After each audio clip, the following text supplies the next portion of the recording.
I just find doppelgangers to be so interesting. This notion that you could just be out and about minding your own business and you see this exact copy of yourself out there in the world. And, it's a little bit creepy sometimes, but I just find that, really, really interesting. And that is really the main reason I decided to pick up and read You Again by Debra Jo Immergut. I just recently finished this. This book was published in this year, in 2020. And as it happened, I read You Again immediately following Narcissus and Goldmund by Hermann Hesse. And these two books have an incredible reading synchronicity. So reading these two books together was a very enriching experience. I could actually do an entire video on the different ways that these two books intersect with each other, but I will try to stick mainly to talking about You Again for this particular chat. So I did decide to read it because of this doppelganger aspect. I want to be careful in discussing and chatting this book to not give away anything that I think that would detract from a first-time reader's experience in reading this book, because there is a certain amount of mystery and thriller associated with, I wouldn't really say thriller, but mystery for sure, because we don't really know exactly what's going on throughout most of the book as far as our main character, Abigail Willard's relationship to an earlier version of herself that she meets in the streets of New York City. So to describe the book, in order to not risk giving away anything that would detract from the experience, I thought I would just read the blurb that's in the dust jacket here to give you an idea of the outline, basically, of the story. So, it says here, Abigail Willard first spots her from the back of a New York cab, the spitting image of Abby herself at age 22, right down to the silver platforms and raspberry coat she wore as a young artist with a taste for wildness.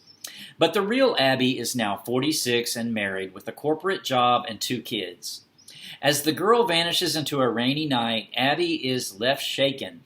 Was this merely a hallucinatory side effect or working mom stress? A message of sorts sent to remind her of passions and dreams tossed aside? Or something more explosive and life-altering? As the days go by, Abby continues to spot her double around her old New York haunts, and soon, despite her better instincts, Abby finds herself tailing her look-alike. She is dogged by a nagging suspicion that there is a deeper mystery to figure out, one rooted far in her past. Yes. All the while, Abby's life starts to slip from her control. Her teenage son drifts into a radical movement that pretends a coming dark era, and complicated friendships from her art world days come back to life with a jolt. Her marriage also hits major turbulence. When her elusive double presents her with a dangerous proposition, Abby must decide how much she values the life she's built and how deeply she knows herself. So, yeah, one thing about this I thought about was, would I recognize an earlier version of myself if I just happened across them on the street one day? Abby recognizes her earlier self because of, number one, the location of where she is, and number two, this raspberry coat that she's wearing and these shoes that she had on. So she recognized those, and that caused her to take notice of this person, and then she saw that it was really her. So I kind of wondered, would I recognize my an earlier version of myself? Because, we change over time, and I'm not sure, if I just saw me casually, but it'd be kind of cool if I did. And then, conversely, would your doppelganger, would your earlier version of yourself recognize the you of today? I think that's also really an interesting thing to think about, because while, yeah, we know what we looked like in the past and what our mannerisms were in the places that we went to, our younger selves would not know our older selves. So would they recognize, the choices we had made and how our life had turned out in the future for them? So I thought that was really interesting. So a couple of other things about how this story is structured that I thought I would touch on is this poem at the very beginning. It's by Jorge Luis Borges, and it's from Labyrinths, and the poem is, "Time is a river which sweeps me along, but I am the river. It is a tiger which destroys me, but I am the tiger. It is a fire which consumes me, but I am the fire. So the book is divided into 3 different parts, and part 1 is called the river, part 2 is called the tiger, and part 3 is called the fire. So yeah, this is really pretty relevant to our main character Abigail's experience throughout the course of the novel. The novel takes place in New York City, as the description said. Mostly in the year 2015, that's when the main action happens, January through November, and then we do move into a bit in 2016. But so the events of January 2015 are chapter 1, and then the events of February 2015 are the events of chapter 2, and the events of March are the events of chapter 3, so on, all the way through chapter 11, November. So a few things that ideas that I took away and things that I thought were really interesting about the book. The first one I was going to touch on is this idea of dreams, and the dreams we have, and if they don't come true, what does that mean? And there's a quote here that I thought was really beautiful. And it says, "And as I sat on the subway headed for home, jostling shoulder to shoulder with my younger son, who was lost in some television show on his phone, I told myself, you made the correct choices. You did what was required. There's a nobility, surely, in unrealized dreams. Are the blossoms on that weeping cherry tree in our backyard any less beautiful because they don't bear fruit? Dreams that don't come true are not any less dreamed." I thought that was so beautiful, because there's a nobility in unrealized dreams. And so we should just keep dreaming, sometimes they come true, sometimes they don't. But like this cherry tree with the blossoms that don't bear fruit, it's still an enriching experience to having dreamed the dream at all. So I thought that was really cool. And another aspect is around this idea of ghosts and our former selves. And so these are in this story we have a doppelganger who is her 20-something-year-old version of her, a 20-something in a particular moment in time of herself. And so we each have these, because the me of a year ago is not that different than the me of today, but the me of 20 years ago is pretty different, but the me of 40 years ago is really different. So, our different versions of ourselves, we're constantly turning into ghosts all the time. And there's a quote about that here that I thought was really cool. And so I'll just read that real quick. It says, "Perhaps I'll do it tomorrow instead. For tonight it was fine, I decided, just to be with him and with our 2 best creations." The main character, Abby, here is with her husband and their two sons. "For tonight it was fine, I decided, just to be with him and with our 2 best creations. Beloved humans, chairs creaking under their weight, locked down by gravity, grounded in space and time. Of course, yes, they're the ghosts of tomorrow. They will be supplanted by newer and older versions of themselves. But at this moment, they are just exactly and only here, and they are my real and my now." So right now, these are who they are. It's subject to change, but for now, it's keeping her grounded.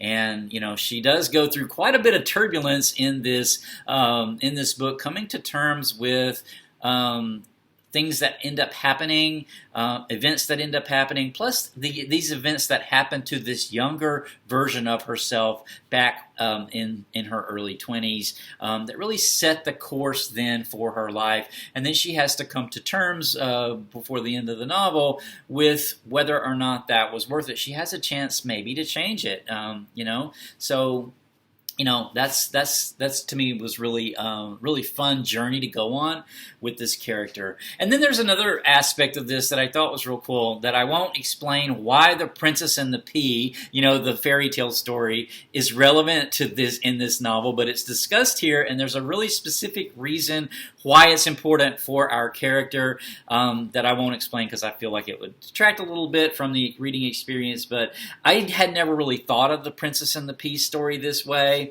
But there's a line here, a couple of sentences. "No one could see the pea. yet its presence deprived the princess of happiness. So there's this little tiny thing that no one else can see except the one single person who knows it's there and who therefore can't move on from where they are because of this issue, this thing that no one else sees. The person has to deal with this alone. And I just thought that was so cool. No one could see the pea, yet its presence deprived the princess of happiness. So cool, so cool.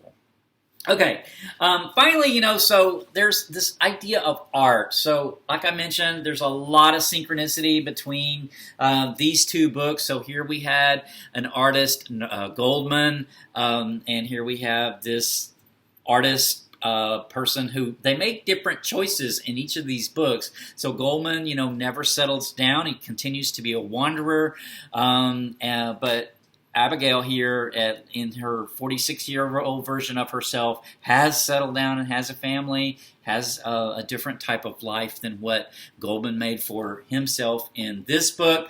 But there's a quote here about art that I thought was really cool.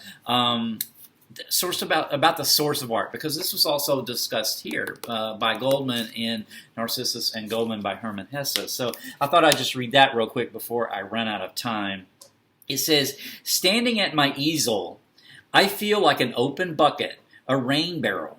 I like to imagine the top of my head open and the colors pouring in from some higher plane, some great source. Not God, not the sky. Instead, it's the bright storm of energy that clangs and sloshes over and around every existing thing. Energy and light and the juice that powers us. In my best moments, I can almost feel it burgeoning, primed to release its bounty, to make life richer and deepen into art." I thought that was real cool. That description of a creative process and the artistic process, the artistic source of creativity that she as an artist taps whenever she's going to create a work of art that she feels connected to. So, yeah, I thought that was real cool. So a couple of other things before I completely ran out of time that just really resonated with me. One is I jotted down experience junkie. So her friend, her young version of herself, she has this friend that she runs around with, and her friend calls her an experience junkie. And this really resonated with me because when I was in my 20s, one of my best friends used to call me an experience eater.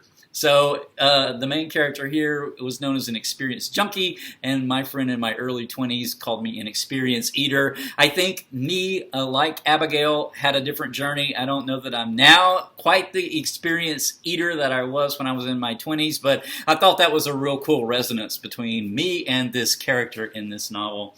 And then finally, this idea of the choices that the character makes. I thought that it explores this idea of stable choices. So Narcissus and Goldman, again, the comparison of these, I don't want to delve into it too much, but Goldman here, he refuses to ever really be tied down to anything, and so he has a certain kind of life. Abigail here agrees to get, she is tied down, and she appreciates the ties that she has. So as we age, we can't always, or we don't always, stay as free, but it just depends on what kinds of things we have exchanged for that freedom, whether or not I think that there's a value to it. And the character here really explores that, and it really resonated with me as well. So, all right, I think I will leave the chat with that. I did love this so much. It's been one of my favorite reads, I think. This is one of the books, one of the rare books that I'll probably reread again at some point in the future. I can see myself doing that just because I did get so much from it. So, but my next chat is going to be The Secret Teachers of the Western World by Gary Lachman. I should have a chat on this coming up very soon. The 5th anniversary of my channel is going to be next week, so I will also upload a video about that. Have some things planned to talk about around my anniversary, so stay tuned for that as well. Until next time, take care. Bye.